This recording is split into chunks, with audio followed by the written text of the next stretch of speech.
Demain nous appartient, spoilé, la mort de Victoire était planifiée. En septembre 2021, Demain nous appartient a été le théâtre d'une double intrigue tragique. L'intronisation de nouveaux personnages s'est-elle avérée pénalisante ou gagnante pour TF1 ? Bilan.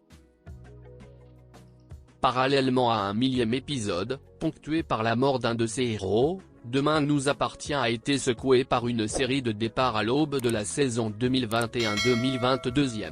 Le feuilleton, porté par Ingrid Chauvin depuis l'été 2017, a été le théâtre de drames et de nouveaux personnages en septembre. De Clément à Victoire. Une grande partie de l'intrigue du mois de septembre 2021 de Demain nous appartient a été centrée sur la mort de Clément, Léo Moreau.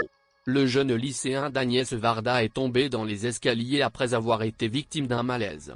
À l'issue de l'Arche, les téléspectateurs ont découvert que Clément a été empoisonné par sa mère, Laetitia, Clémentine Verdier. En cette fin septembre, une nouvelle intrigue dramatique s'est ouverte sur TF1. Victoire, Solène Hébert, a vu son destin basculer suite à un double arrêt cardiaque. Sa mort est programmée. De nouveaux personnages.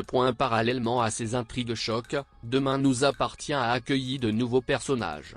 Xavier Delugue, ex-héros de Section de recherche, s'est glissé sous les traits de Sébastien Perrault pour rejoindre sa fille, Raphaël, Jennifer Loret, à 7.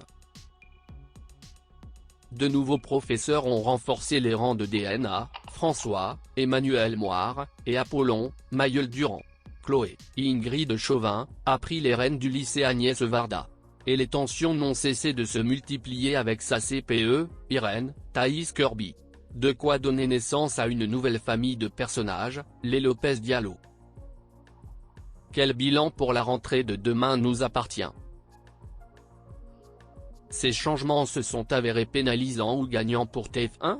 Du mercredi 1er au mercredi 29 septembre, Demain nous appartient a été suivi par une moyenne de 2,97 millions de téléspectateurs.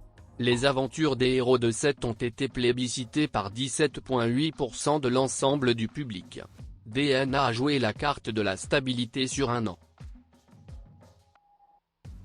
En effet, en septembre 2020, le feuilleton avec Ingrid Chauvin, alors centré sur l'intronisation du spin-off Ici tout commence avec le basculement de Clément Rémien, et sur la séparation du couple Chloé-Alex, avait recueilli les suffrages d'une moyenne de 3,03 millions de Français, soit 17,8% des 4 ans et plus.